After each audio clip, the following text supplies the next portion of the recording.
औज़ुबिल्लाहि बिस्मिल्लाहिर्रहमानिर्रहीम। सबका वीडियोस में हमने आपको बताया कि किस तरह यानी कि नवासिब और ख्वारिज ये कहने की कोशिश करते हैं कि हम तो मुआविया बिन अबी सुफियान को क्या मालूम था कि 10 साल बाद यजीद अहले बैत का कत्ल करेगा, काबे पर हमला करेगा। तो उनसे गुजारिश है कि मुआविया को ये पता था कि इमाम हुसैन ज़िंदा है और दीगर सहाबा कराम ज़िंदा है, उनसे राय और मशवरा क्यों नहीं लिया, इमाम हसन की सुलह की शराइत क्यों तोड़ी।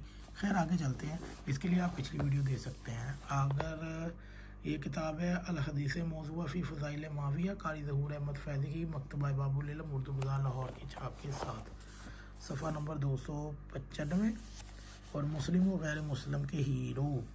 कारी ने कराम अजीबो गई बात है कि एक तरफ जिस गैर मशरू वली अहदी और जबरी खिलाफत को हमारे अमीर अहले सुन्नत यानी कि नासबी इलियास कादरी और बाज़ हुक्माए उम्मत सुन्नत अंबिया करार देने पर तुले हुए हैं, दूसरी तरफ इसी बात को गैर मुसल्लम अक़वाम अपने हक़ में मुफीद समझते हैं और महज इस वजह से मुआविया को अपना मौसन और हीरो समझते हैं। उनका मानना है कि अगर मुआविया ना होते तो हर जगह इस्लाम और अरबियत फैल जाती। चुनाचा मिस्र के मशहूर तरीन आलम मोहम्मद रशीद रज़ा लिखता है, जर्मन के बाज़ अकाबर प्रोफेसर ने उस्मानी हुकूमत को दारुल खिलाफा में बाज़ अहले इस्लाम से कहा और उनमें बाज़ शुरफा और मक्का में भी मौजूद थे, हमें चाहिए कि हम अपने कैपिटल बर्लिन के फ़लाँ चौक में मुआविया बिन सुफियान का मुजस्मा कायम करें। उनसे पूछा गया क्यों, तो उन्होंने कहा कि इसलिए कि वही तो हैं जिन्होंने खिलाफत इस्लामिया के निज़ाम का रुख जमहूरियत से गलबा असबियत की तरफ मोड़ा था, और अगर वो ना होते तो रुए ज़मीन पर इस्लाम फैल जाता और हम जर्मन और यूरोप के तमाम कबाइल अरब मुसलमान हो जाते।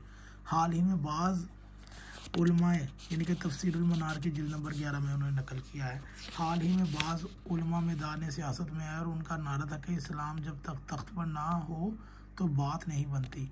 उनसे पूछा जाए कि इस्लाम को तख्त से उतार कर किसने था, तो उन्हें मालूम होना चाहिए कि उसने उतारा था जिसका तर्ज सियासत यूरोप के गैर मुसलमान और करप्ट मुसलमानों के हुक्मरानों को आज भी बराबर पसंद है। यानी कि मुआविया और यजीद की ये जो हरकतें हैं ये यूरोप को बहुत पसंद है, गैर मुसलमानों को। खैर अजीब बात यह कि हमारे मुल्क पाक में बाज़ हुक्मरान अकायद के लिहाज से मौलाई रहे हैं, मगर उन्हें हुकूमती मौलाई तर्ज पर नहीं बल्कि मौलाली और उनके तर्ज हुक्मरानी फरमाई थी।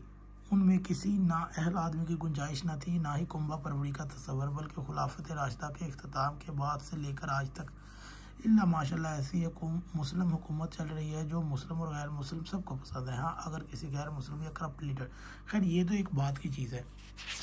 हम ये बयान करने की कोशिश कर रहे हैं कि जर्मन यहाँ तक कि गैर मुस्लिम भी मुआविया, जो ये लोग कहते हैं ना कि अगर मुआविया ना होता तो इस्लाम ना फैलता पूरे दुनिया में, तो वो जहाँ से ये टुकड़ा उठाते हैं ना, वो ये यूरोपी यानी कि जर्मनी के ये जो पादरी और ये वो लिखते हैं, कहता है काश अगर मुआविया ना होता तो हम भी मुसलमान हो जाते।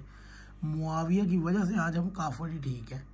ये है यूरोपियों यहूद नसारा का हाल, क्योंकि उन्होंने कहा कि मुआविया ने सबसे पहले जमहूरियत ख़त्म करके बादशाहत निज़ाम असबियत को की तरफ इस्लाम का रुख मोड़ दिया, जिसकी वजह से हमें मौका मिला और उन्होंने इस्लाम को तार तार कर दिया।